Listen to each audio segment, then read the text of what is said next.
টানা 2 ম্যাচ হেরে টনক নড়ল শাহরুখ খানের। মোস্তাফিজুর রহমানকে বাদ দিয়ে কঠিন বিপদে কলকাতা।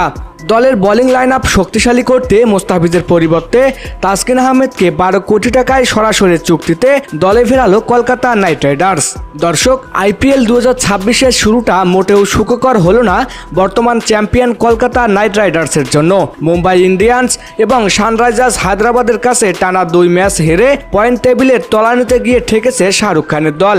বিশেষ করে বোলিং লাইন আপের কঙ্কালসার অবস্থা কপালের চিন্তার ভাঁজ ফেলেছে কেকেআর ম্যানেজমেন্টের। এবারের নিলামে বড় চমক ছিল 9 কোটি 20 লাখ টাকায় মোস্তাফিজুর রহমানকে দলে নেওয়া, কিন্তু আসর শুরুর আগেই ভিসা জটিলতা আর বিসিসিআই এর বিশেষ নির্দেশনায় ছিটকে যান কাটার মাস্টার।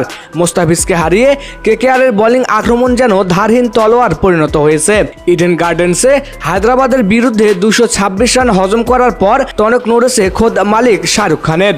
দলের এই কঠিন বিপদে ত্রাণকর্তা হিসেবে কাকে বেছে নিলেন কিং খান? সামাজিক যোগাযোগ মাধ্যম এবং ক্রিকেট পাড়ায় জোর গুঞ্জন, মোস্তাফিজের অভাব পূরণ করতে বাংলাদেশ থেকে উড়িয়ে আনা হচ্ছে ঢাকা এক্সপ্রেস খ্যাত তাসকিন আহমেদকে।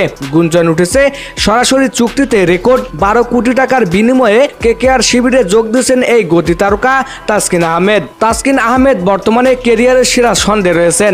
আন্তর্জাতিক ক্রিকেট ও বিপিএল এ নিয়মিত ঘন্টায় 145 কিলোমিটারের বেশি গতিতে বল করছেন তিনি। বিশেষ করে তার বাউন্সার ও আউটসুইঙ্গার কেকেআরের ডেথ ওভারের দুশ্চিন্তা কমাতে পারে বলে মনে করেছেন বিশেষজ্ঞরা। যদিও আইপিএল এর নিলাম পরবর্তী সরাসরি চুক্তির নিয়ম নিয়ে কিছু আইনি জটিলতা রয়েছে, তবে শোনা যাচ্ছে কেকেআর বোর্ড বিশেষ প্রক্রিয়ায় তাকে স্কোয়াডে অন্তর্ভুক্ত করতে মরিয়া হয়ে পড়েছে।